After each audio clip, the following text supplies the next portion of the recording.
lamun ninggal karena sebagian keterangan mau sahid di antawisna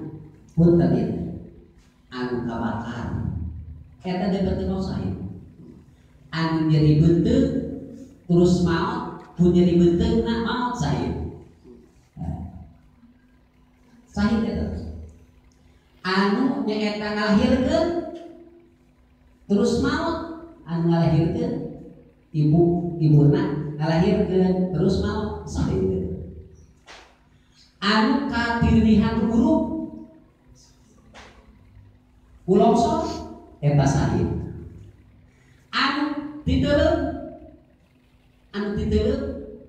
di dina sahid itu sahid aya perang wae pada atus ya itu cek Rasulullah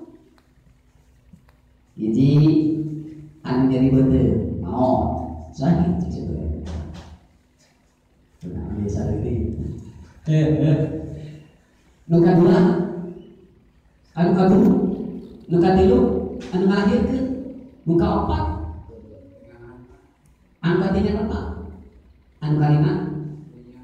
anu maot dina jero sahid itu maot sahid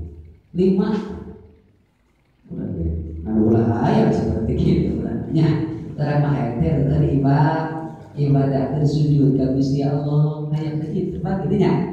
berarti mudah-mudahan urang nyata maot husnul khotimah mana begitu.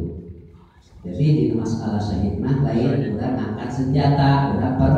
perang wae bahkan saya sebagian hadis saja anu saja mah dia kalau menjalma dia kata urang angkat senjata perang bagi anu urang contohna urang jeung urang eta teh lain calon surga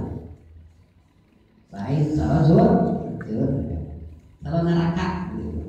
neraka deui bisi salah manaan gitu anu salah jenna nyaeta